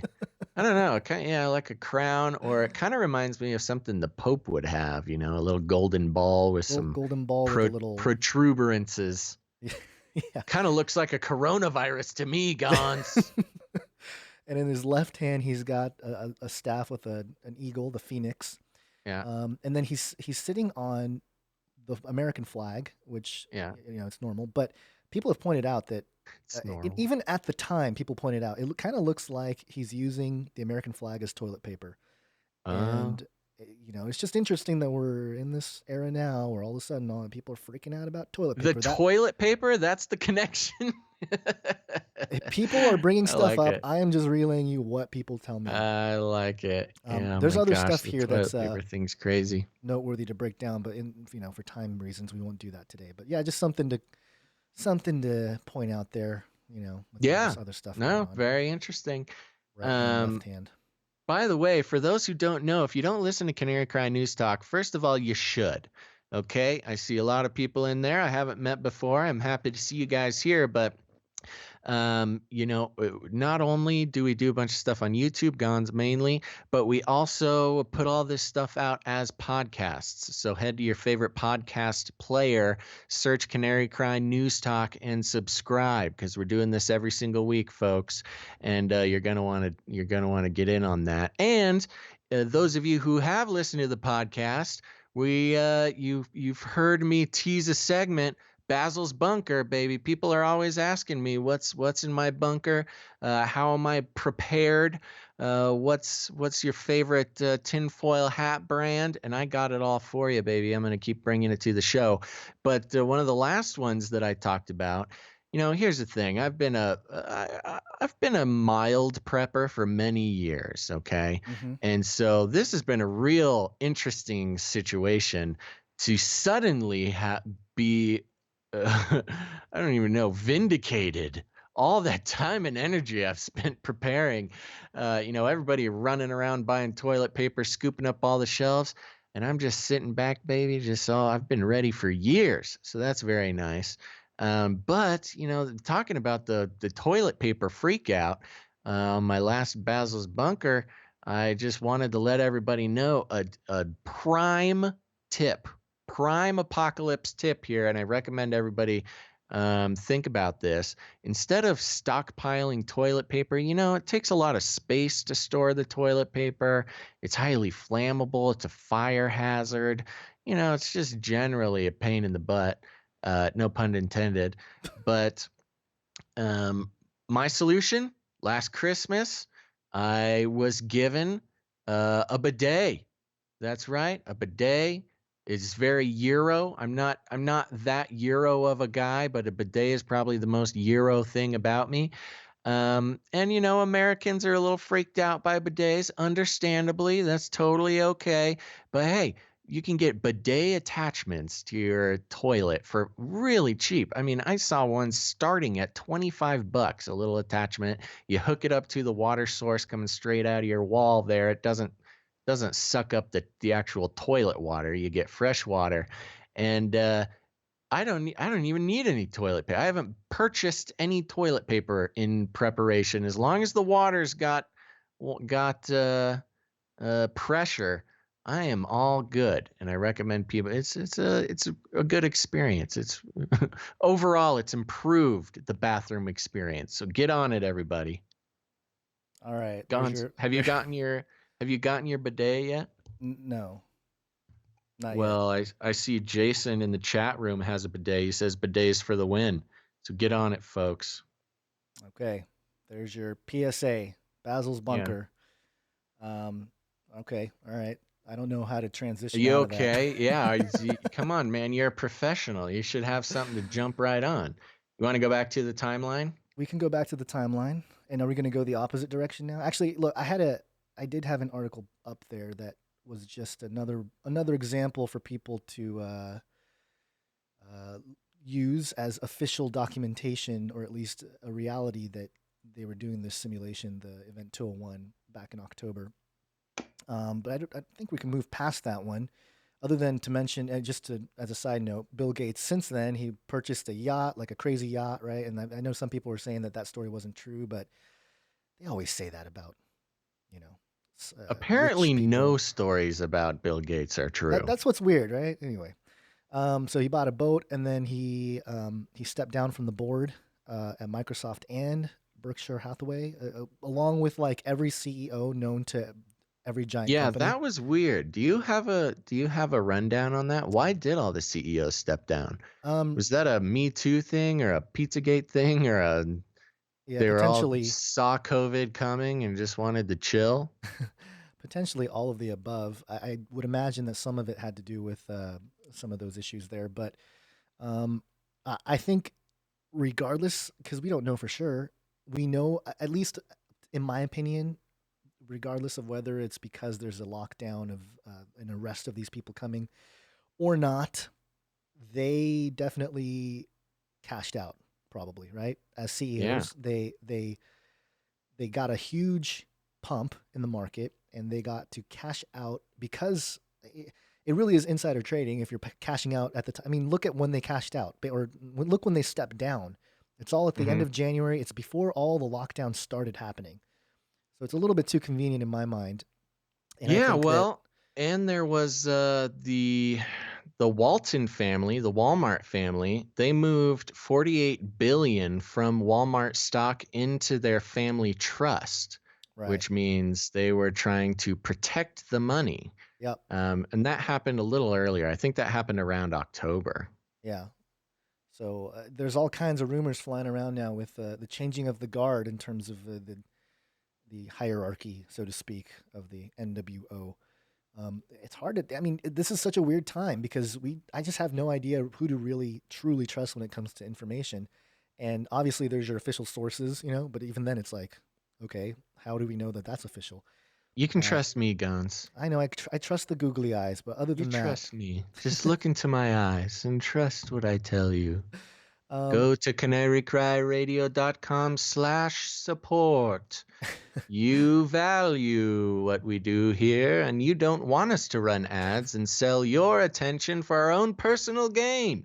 So the only way to keep this show going is to go to patreon.com/CCNT for Canary Cry News Talk. And we do an extended report every week. You get bonus episodes. There's tons of bonus episodes there. And, we're on a value for value system here. If you gain any value from what we do, the least you could do is let us know by sharing some value back. yeah, and That's just my plug. your little plug, and I do want to Seamless mention, plug. yes, seamless plug. I do want to mention we did break 1,000 people on canarycry.community, and there is a big coronavirus thread on canarycry.community. So if you're in there, shout outs to those people. And as you can see on the screen here, the first post with this thread was published on January 24th by Josh the Baptist, and it's a very long thread. I think it's got Yeah, 2,000 replies and I just all know. kinds of links and information. And we did want to turn this into an episode itself and help us with maybe a roadmap type of thing. But if you're looking for a conglomerate of information, a place where it's all in one place, go to canarycry.community, become a member, and jump into that coronavirus thread because there is a lot. And I've thrown Yeah, in no, a couple updates as well. that's a great point. Everybody here, you need to go to canarycry.community and sign up and join up. Because here's the thing, we've had Canary Cry community on Facebook for a long time, but if you're looking for a place that's off the grid, out from under the prying eyes of Big Brother and lizard people like Mark Zuckerberg, you're going to want to go to canarycry.community. It is totally separate from Facebook. I know it's a pain in the behind. You got to make an actual account and you give us your email, but that's it. That's all we take, baby. We don't mine you for information and then sell it for our own personal gain. And not only is there just an expansive coronavirus thread, we've also got our Dank Memes thread. We're on Dank Memes Season 2. All the best memes that you're going to want to collect and stash for later use. And, it's a great place. We got Canarians, listeners of this show and Canary Cry Radio, who are getting together, fellowshipping. There's a prayer wall. People are sharing their stories, connecting with weirdos just like them in really a meaningful way and in a way that isn't being monetized by a billionaire. So that's always nice, too. You can head to canarycry.community. I highly recommend everybody do that. And I just saw, as I'm talking here, Jade signed up, and so I'm just going to approve you right now, Jade. You are in the club. All So right. see, people signing up right now. If you go sign up to canarycry.community, I'll just approve you live on the air here, and we'll get everybody to welcome you in. Make sure to stop by that introduce yourself thread and meet everybody. Yeah. A couple more. Did you have something or? No, Because I had a couple more layers to this with the whole thing, and my kind of opinion with what's taking place here. A lot of people think that the economy crashed because of Corona, but I think people that have been paying attention to the economy have been warning about the economy crashing for much, much longer. And I think the tell was about 6 months ago. They started doing these repo markets, which is these basically they print money overnight, and the banks all take it in and they trade it with one another. They're basically making it, they're swapping the dollars to make it look like there's a lot of liquidity, and that allows for credit cards and debit cards and all that to work. And I think it was about 6 months ago, maybe it was less, but it was about 50 billion a night that they were printing. Oh my gosh. And that quickly, last week or a couple weeks ago, went up to, a couple trillion over a span of a few days. And then Mnuchin, the Treasury Secretary, came out and said, we will do unlimited liquidity. And now what did they announce? Like 5 Unlimited trillion? liquidity? Yeah. What? Yeah. Unlimited liquidity. And now they're saying, what was it, 5 trillion that they're printing? And the way they didn't want to say they're printing 1 trillion a night. So they said, oh, we're doing 500 billion twice a night. And that's how they announced their $1 trillion of printing per night. Oh my gosh. To keep the markets alive. So that could be a reason to get everybody to basically go inside, shut down the businesses, everybody relax for a few weeks. We're doing a crazy monetary reset. And is that part of that modern monetary theory? I don't know all the details. So, I'm not an economist, guy. Yeah, now I'm not a pro. I'm not an economist either. But modern monetary theory, as I understand it briefly, is basically governments first we had based on the scarcity of gold. Then we moved over to fiat, which is, based on debt. And now modern monetary theory is basically the government's figuring out that they can print any money they need ever, and it doesn't matter. And as long as you move things around, you don't get hyperinflation. And so governments basically have an unlimited checkbook through this modern monetary theory thing, as long as you balance everything out. It's basically saying, hey, we're the government. We do whatever we want. And no, we don't have to answer to the market or the economy or anybody, because what we say goes, Right. which, I don't know. I don't know how it makes sense. I know there's a lot of critics of modern monetary theory. And again, I'm not a professional, so I'll have to do a little bit more looking into it before I can talk about it with any sort of, I don't know, real knowledge. You're going to have to go into the doc community because there's a lot of people. I know. I just glanced at the chat. People are hopping in. I'm loving this. Woo! Okay. One of the other things too is recent news is I think they're talking about giving out $1,000 to everybody in the United States. Yeah, I've heard different numbers, but yeah, 1,000 is one of them. 1,000 was the initial, and then if there's still problems, then they'll pump in a little bit more. But yeah, I've heard 2,500 and 4,500. Yeah, and I remember. I think Bush did that. Bush Jr. did that. Not actually 1,000. Sent money. I think there was a thing where we got a check for a few $100s back in. You might have been too young. I was a baby. Yeah, I think I had just turned 18 or something. But yeah, they definitely did something like that. I can't remember if it was. I think it was before the 2008 crash. But anyway, so that's something. I've heard people on interviews and stuff talk about. universal basic income makes sense during the tragedy. You know, like of course Right. it makes sense during Yeah, I the get it. tragedy. It's just a little, you know what? That's fine with me. I'm not even mad at that. I mean, we're giving stimulus packages to, Giant corporations giant and banks. Yeah. corporations. We're giving tax cuts and money to billionaires. You know what? There's a big conversation to be had about socialism and universal basic income as an ongoing thing. But in a moment like this, people need it, man. Like, Yep. that's fine. I don't even care. Like, I know. I don't, here's the problem. I mean, there's a weird balance to be struck because, the sort of fiscally conservative stance is, small government. We don't need the government's money. Government doesn't need our money type of thing. That's fine. I'm totally down with that. But then there's the, fiscally liberal, which is, hey, sign your life away and the government takes care of everything. But then there's like, I don't really care about the government's checkbook. If they want to send everybody some money, go ahead and do it. I mean, the sad part is, and the argument that people will probably yell at me in the chat room is that, that's our taxes. And, we're probably going to have to end up paying that back twofold at least with some sort of tax increase or austerity measures. There's just future generations to pay for that, you know. Yeah, well, you know keeps what? happening. I'm having to pay for my past generation, so Pass future it generations along. can pay for me.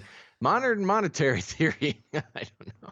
Well, there's Um, a pretty fringy view apart from that's kind of some of it I think is interesting and appropriate in terms of a warning or something like that, but you know it's difficult. Do you want me to share some of that now because it gets into the NESARA, let's take a GESARA? let's Okay. take a very quick break, and I definitely want to hear about the NESARA thing. You were telling me about that. I had not heard about it. Real quick, we're going to take a 30-second break, We and I'm are? going into Canary Cry community. Okay. We've got I think that's a funny spelling of Kylie. Thank you, Kylie. You are in the group. We got Oscar Fan. Oscar Fan, yep, that's a real email. You are in, Oscar Fan. Ned, what's up? Ned, you are in. Let's see. M. Brook 7. Welcome to the club. Texas Patriot 1984. You are in. Phenomenite. Cool name. You're in. Captain Baldbeard. Love it. Welcome. Landerson 21. You're in. Papa. Wow. Good name get. You're in, Papa. And Her Blue. Her Blue. You are in Her Blue. Thank you, everybody. Those are the new members of CanaryCry.community. Get in there. It's a safe place to chat with people just like you. We got some great mods in there. We're all being friends, praying with each other, learning about each other, and keeping an eye on all the important stuff that includes dank memes. So head to CanaryCry.community, join up. There was All right. there was an earthquake today too, just as a side note. Oh, classic. In Utah, and that immediately brought to my attention, and I think I tweeted it out. Is the Utah data center okay? Was there a judgment on the Utah data center? That would be a way to reset some things. I know, right? Just big earthquake in Utah. But what's interesting is that the Utah angel at the Mormon church lost his or her, I don't know, the angel lost its trumpet. The big golden angel on top of the Mormon temple. Yeah. Yeah. Lost the trumpet fell off. Fell off in the earthquake. Oh, poor guy. Yeah, maybe there's a symbol there. Yeah, I wonder. Last trump. I can't find the image. The last trumpet. Yeah. Okay, tell me about this NESARA thing. All right, you want me to go there? Okay. Yeah. Let's look at. I'm not gonna say I'm not gonna push back because it sounds like nonsense to me, but I want to hear about it. I'm gonna just somebody has been sharing this link, and I went through it, and again, there's some parts of it that are okay. I think it's it's kind of interesting and appropriate and consistent with some of the things I've mentioned, but there's, as always with everybody's eschatology, it's a little different. Some of it could be a little alarmist, some of it is less, but this is avoidthemark.com. It was shared to me. I don't know exactly who the author is. Sounds legit. Sounds legit, I know, but again, I'm just going through the information here. And the title of this is The Mark of the Beast Isn't What You Think, Trump, QAnon, Saint Germain, and COVID-19. And it starts off talking about Revelation 13 and 14, and that's the passages about, the beast that causes all, both small and great, rich and poor, free and bond, to receive a mark in the right hand or in the forehead, that no man might buy or sell save he has the mark or the name of the beast or the number of his name, and the 666 thing. And it goes into some of the just your general beliefs about that. And I know that we've talked about it like this, and this is an important point. The article points out how it's not really the Antichrist who issues the mark. If you really read the scriptures carefully in Revelation 13 there, it's the second beast out of the earth that appears, speaks like a lamb, but has horns. And that's something to keep in mind, that it's not the Antichrist himself that's issuing the mark. It's this second entity, this false prophet. Now, where I disagree with this document is that it says here, the second beast, the beast out of the earth, the false prophet system, which is also called the Alliance. And I don't know where this guy got that. So I don't know where we got the beast of the earth is the Alliance. You'll understand why he says that in his overall argument here. But it says, is the one that gives the mark. The beast is a system that represents hope, wealth, and power to the people. If we take things back to verse 11 in Revelation 13, it becomes much clearer that the second beast, like a lamb, arises in the end times. And this verse 11 and 12, and I beheld another beast coming out of the earth, and he had two horns like a lamb, and he spake like a dragon, and he exerciseth all the power of the first beast before him. Now, again, this article, or blog post, argues that the second beast is a system. I do believe there's a system element, but I think it's the false prophet, because there's an actual individual involved here because of what he does. If you read into Revelation 13, the second half there, calling fire down from heaven, that's what the prophet Elijah does. So there's a consistency there where it does seem to come down to an individual that dictates all this, not just a system. I think it's obviously both.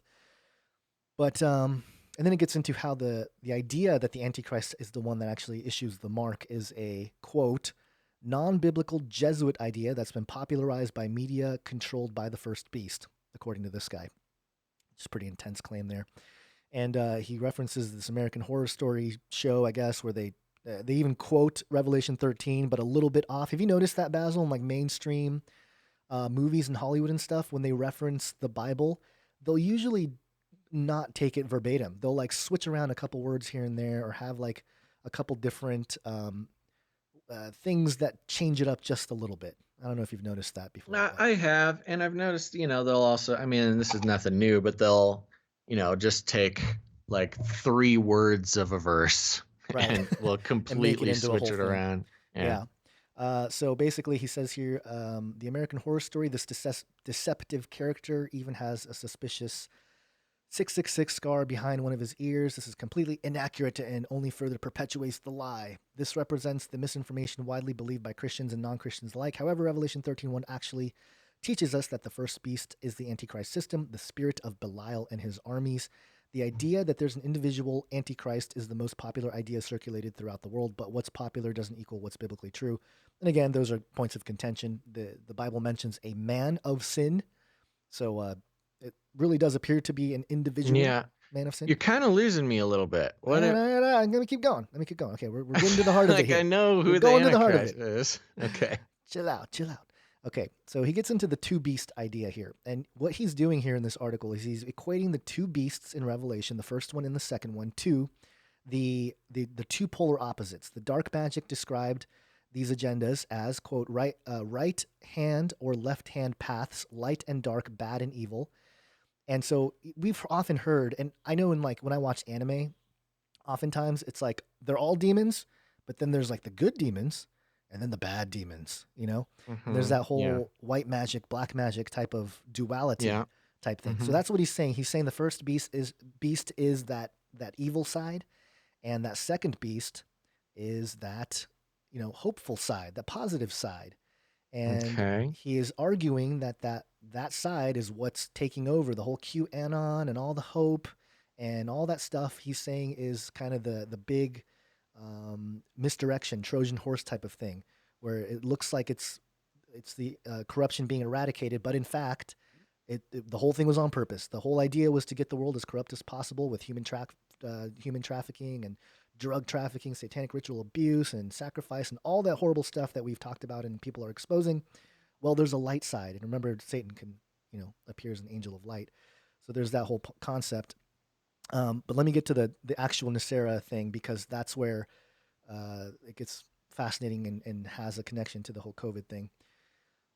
So he argues in the post that he doesn't think the mark is an actual chip, which again I don't have too much of a problem with, but he suggests that it's going to have to do with this worldwide quantum currency reset.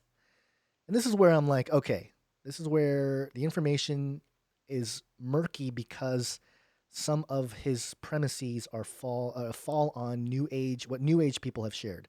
So keep that in mind. It's not that this is going to happen. It's that the New Agers have said this. I think he's just reporting it. But there is, again, the cabal. There's the duality, the two sides to it.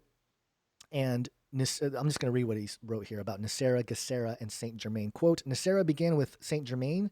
This is the event that has been in the works throughout all of human history. Saint Germain is one of the most key figures in the New Age belief system and is said to be an ascended master. But his spirit is ancient. It goes far beyond what we know as the human of Saint Germain.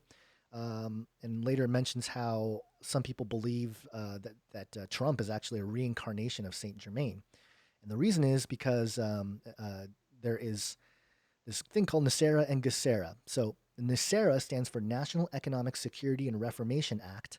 It applies only to the United States, while GESARA, GESARA, the Global Economic Security and Reformation Act, applies to the rest of the world. For centuries, elite families who, quote, follow the light, or the agenda of the second beast, the beast of the land, have been contributing to this world trust. Saint Germain specifically stated that the money in this world trust would be used in the future for prosperity and humanitarian purposes. Now, after over 250 years of contributions by the rich and the elite followers of light and compounding interest, Saint Germain's world trust, get this, according to this article, is over $1 quadrillion. That is one with 45 zeros behind it. Basil, how do we confirm this information? That's more money than exists on the earth. That we know about. But if they can print, that's bigger forever, than the global GDP, or I guess the pancake GDP, depending on your views of the shape of the earth. Well, the all money visualization chart has the derivatives as 1 quintillion or something like that. So it's even way beyond derivatives, that's not money. I know that. Okay. But okay, let me keep going here. Let me just wrap this thing up. Let me find the tab again. Lost the tab. No. Okay, here we go. All right. It's important to note that the U.S. was none other than Saint Germain's own Masonic experiment. A lot of claims. The reason there's a program specifically for the U.S. and a separate worldwide program is because the U.S. determines to a large extent what happens to the rest of the world. Blah, blah, blah. Draining the swamp, the false prophet system. NESARA was secretly passed by the U.S. Congress on March 9th, 2000. The military forced Bill Clinton to sign it into law under threat. Okay, if something was secretly passed, it means it's in a document in the laws somewhere that you can look up. Right. So is there a document for this? You want to look it up? I tried to look some stuff up. I did find some NESARA documents from fairly early on, but there weren't anything. Let me try to look up. Let me do a real quick search here on the Internet Archives. I would love to look it up, but I can't use my keyboard when I have this thing on my face.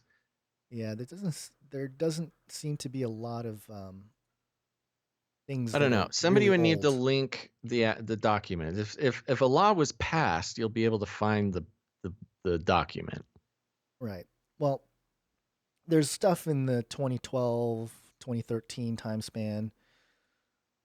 Take a look at that. I thought it's a video. I just want to say a quick note for people who are making going to canarycry.community to sign up and join the group. I apologize. One of the other mods got in there and approved you, so I don't know who you are. You've been approved, but I can't call you out on the air here. Oh wait, maybe I can. Nope. Yeah, I don't know. I'll keep working on it. Okay. All right. So the point is, let's just assume that that's correct. I don't know. I haven't looked at it enough to really know. But it says that the ones who are behind the entire world QAnon movement and are part of the second beast system, they actually force Clinton. Blah blah blah. Okay.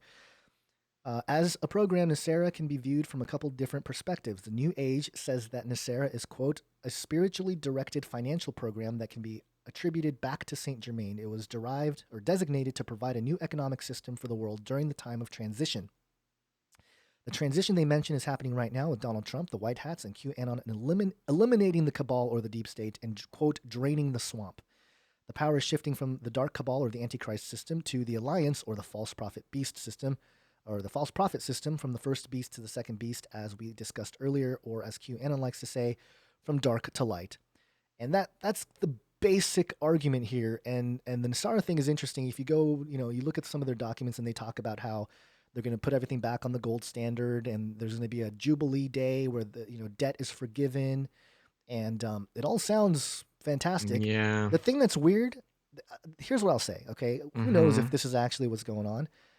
But there is definitely some turbulence in the economy, and it certainly does seem like they're gonna do something. And whether that be a reset to this regard to the NESARA GESARA, I don't know. But it's out there. And the other part of it is that in order to accept this money, because they're going to forgive all mortgages, bank debts, credit card debt, abolish income taxes, abolish the IRS, abolish the Fed. I mean, that would be fantastic, right? I mean, we would be all for it. But in order to receive any money from this trust, first off, they say they're going to pay off all the oil and the big banks and all that stuff because they have, 45 zeros behind their number. The big warning here is the eternal oath. And so before we, the people, can accept these funds, each individual will be required to make a pledge to use this money for humanitarian purposes or make some sort of large-scale oath to humanity. And there's a blueprint already supposedly for this. And, yeah. Okay. And they're saying that it's... I get it. I get it. And they're saying that don't take it. If this is the mark, he's saying this is the prophesied so this mark. is And a I'm bad saying thing. maybe... So this is a Luciferian big bank account that if you pledge to Lucifer, you can have all your debts paid. Pretty much the same thing as the Matthew 5:30 or 5:34 and 35, or I'm sorry, this is a different scripture here, but basically, yeah, with when Jesus was taken out into the desert and was tempted, offered the kingdoms of the world in exchange for worship to Satan. So that he's making the argument that that's basically the same offer that's going to be given to everybody, and I guess you can say that could be a part of the mark. But again, we don't know if that's the mark, but certainly it would be very strange if all of a sudden they want everybody to sign a document or something and be part of people have brought up the ID 2020 thing, the digital internet ID identification, and how it might tie to a vaccine. And if you don't have the vaccine, then you don't have the ID, and then you can't participate in civilization. And there you have it. You got the mark of the beast, or at least something similar to it. So it doesn't have to be this NESARA or GESARA thing. I'm saying maybe definitely there's some stuff that people are in mind. begging you for links in the chat, by the way. Oh, links in the chat. Okay, here. Let me throw some links in the chat, and I'll say I think I found the list of people who got approved. We got Jay. Thanks, Jay. We got CLO72. Welcome to the group. Turok65. Welcome to CanaryCry.community. Cat Brat. Burn Dog. Corona Club. A Young Pilot. And the Fed. And the Fed. There you go. And the Fed. Nyoted. There we go. Thanks. Welcome to CanaryCry.community. Welcome to the club. Get in there. Check out some dang memes. Oh, and one more just came through, so I want to say a big ol' hello to, well, as soon as this is so hard to do stuff with this thing on my head. This is so difficult. And it looks like you're just sitting there, not doing much. Truth, no censorship. You're in the club. Thanks for being here. Everybody head to CanaryCry.community. That's a real URL, by the way. It's crazy. Yeah, I apologize for the rant, but the whole point was that there's an end to this potentially that has to do with identification and a vaccine. Yeah, well, certainly if it was demanded of everybody. Yeah, well, we can certainly expect a vaccine coming. That's going to be an interesting one, and of course, if you're like us, you're not necessarily afraid of getting COVID-19 because it's probably not going to do much for middle millennials like you and I, otherwise healthy individuals, will get a little cold or flu-like symptoms. But of course, if you don't get the vaccine, then you're a bad person because you're going to spread Right. it to everybody else. Yep. That's And then you easily get your doable. you'll be publicly shamed. Well, that's it's what was I gonna say? Yeah, I lost my train of thought. There's Yeah. something to do with what you just said there, but as usual. Guns, this is crazy. We've been doing this show. How long have we been going? I've I don't lost know. my I lost track. recording software. I have no idea where it went in my big virtual reality space. I can't find it. Oh, there it is. Lost in VR. Yeah. Oh, that's too bad. I'm not seeing any waveforms being created, but we've been going for, wow, an hour and 45 minutes. That's pretty impressive, Guns. Well, that's when we started hitting record.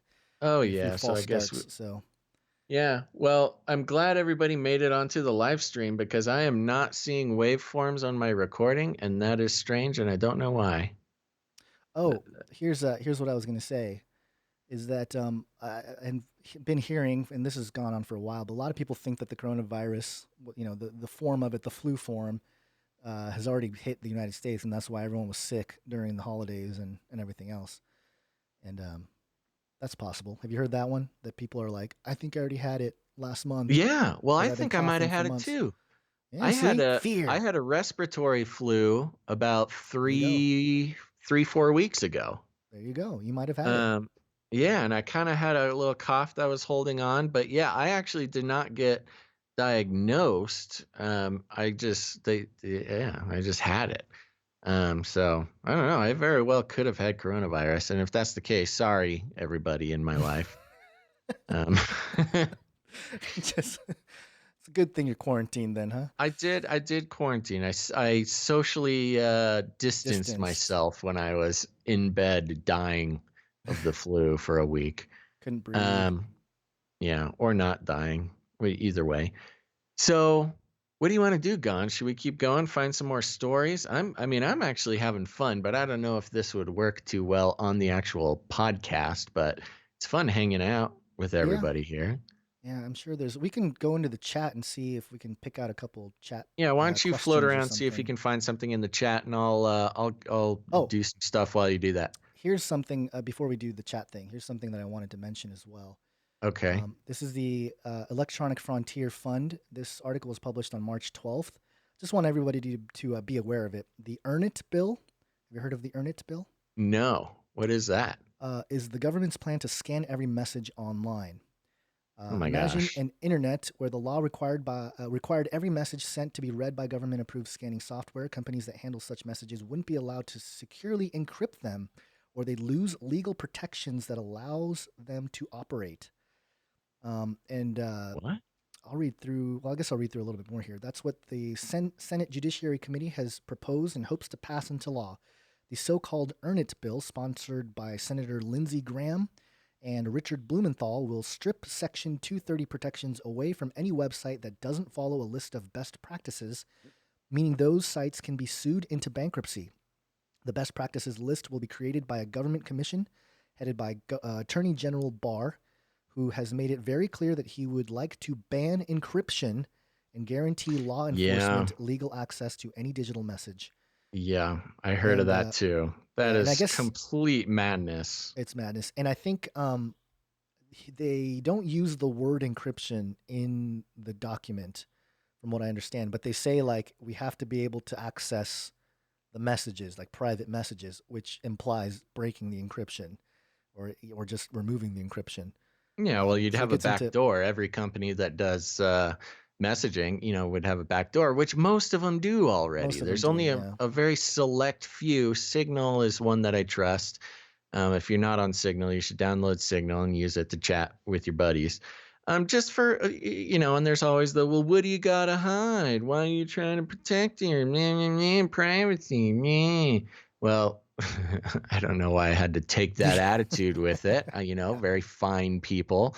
But it's if you're fine giving up your freedoms for no reason like that, your privacy for no good reason, then, you deserve to not use Signal. You deserve to have all your stuff read if that's your attitude. Yeah. Well, again, it's another one of those things that while everybody is at home online, little Yeah, measure to try to track everybody online and lock that down a little bit more. So just be aware of it. The Earn It bill. yeah. Tell your people to reject it. Sounds good. All right. Reject it. I think we're So why running out don't of you get time. I think babies are coming out of their holes.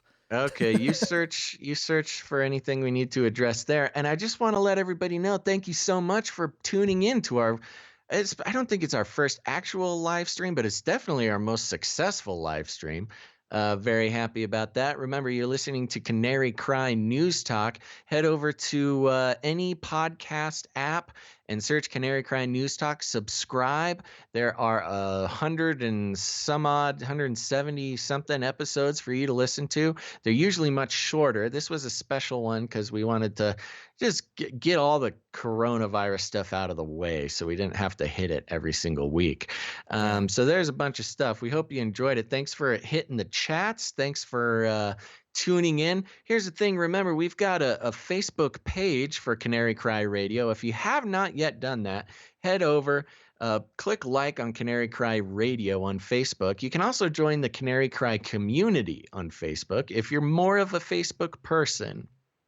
We have the Canary Cry community on Facebook. There's a couple thousand people in there just like you, into the same stuff, and it's a great community. We care for each other. Everybody's praying for each other. Everybody's real, very little tension. Sometimes there's a troll or two, but we nip that in the bud. And remember, canarycry.community is a real URL. That leads you to a real website, which is our off Facebook, off the grid community. You got to make your own new account because you can't connect your Facebook account. You'll survive, people. You just need to go do it. And that's a great place to connect to listeners just like you. If you enjoy Canary Cry Radio, Canary Cry News Talk, or Face Like the Sun, or any of the things we do, you got to get to canarycry.community. And some shout outs for some brand new canarycry.community members. DreX0, boom, you're approved. Spartacus 5280, boom, you're approved. Laura Paz, you're approved. Dapits for Pits. You're in. Emilio Saint Navarrete, I think. Emilios. Sorry if I butchered your name, but you're in the club. Welcome to canarycry.community. And here's the other thing, folks. If you like anything that Gons or I do, if you listen to Canary Cry News Talk, Canary Cry Radio, Face Like the Sun YouTube channel, The Joyspiracy Theory, which is another podcast I do, which I recommend everybody go to your podcatcher or the YouTube channel. Search The Joyspiracy. It's like conspiracy, but with joy instead of con. The Joyspiracy Theory. You're going to want to get in on that. Listen to some awesome testimonies of people just like you. We got, oh my gosh, I can't get into the full pitch, but I'm telling you, you're going to love it. If you enjoy any of that material, please consider going to patreon.com/CCNT for Canary Cry News Talk. You know, Gons and I, we do this for free. We put it out there. We've been doing it 8 years. We're going on 9 years. Actually, we just hit an anniversary, I think. Isn't March? Oh, that's right. March. We just had an anniversary. We just had a birthday. Find the day. Have a birthday. Hold on. Let me go look it up real quick. Okay, we just had a birthday. I think that's 8 or 9 years we've been doing this. And, you know, our listeners have been so generous over the years, and it's only because people find value in what we do, and then they take the time to return that value. You know, in this world where all these digital products are expected to be free, and we do, it is a free podcast. Everything we do is free. And, you know, personally on these shows, we do not believe in selling your attention to corporations for our own personal gain. That just doesn't sit right with us. Now, that's a horrible business decision, as Gons and I have discovered over the years. Respecting your listeners is not a good business decision, but that's why we let everybody know that, hey, if you're getting value out of what we do, if you've listened to one episode, if this is your first episode and you got anything out of it, if you've listened to 10 or all of the episodes, head over to patreon.com/CCNT and sign up. You know, we got different rewards on there. We've got bonus episodes. Whatever this has been worth to you, please head over and consider giving back into the model, because we can only keep going because you guys do that. And also, it just makes us feel all warm and fuzzy inside. It's just nice to know. It's not even about the amount of money at that point. It's just the fact that somebody took the time to go to Patreon and sign up and took the time to put in their debit card and click the button to support us is actually incredibly encouraging. So we encourage you guys to stay in the truth, keep paying attention, don't fall asleep like all those sleepers out there. And along the way, if you find the energy and the gumption, if you've been entertained, educated, or edified by anything Gons and I do, please go to patreon.com/CCNT and sign up. We got kids to feed, man. Kids and cats. You don't want our kids and cats to go hungry. And on that note, I want to say welcome to Canary Cry Community, Burnex F, and Hyden Realm. Welcome to Canary Cry Community. And again, people, remember to go to patreon.com/CCNT and jump on in. I like the comment by Dominic in the chat. Truthers are broke. That's an you know what? Statement. Ain't that the truth? Truthers are broke. That's just how it is. You can send your gold and your toilet paper to our P.O. box. I know all the churches made that joke about cash this weekend. I'm sure they used that to try to get some donations. Because cash is the virus on it. So just mail us your cash. There you go. And we're all going to go to a cashless society anyway. So you're going to get that chip in your hand, and then you can just send all your cash, and that'll be fine. And you'll be rid of coronavirus. So CCR 001, Introductions, Internet Tracking, and Transhumanism, was published on March 16th, 2012. Wow. We just had a birthday. Years. We're 8 years old. 8 years? We're 8 years and 6 days. 2 days. What'd you say? The 12th? 16th. No, 16th. Wow, 2 days. Wow. Congratulations, Gons. This has been quite a wonderful journey with you here doing this for so long. Yeah. There have only been a few times where I've felt like I can't take it anymore, Basil. Trying to find the jingle and I couldn't find it in time.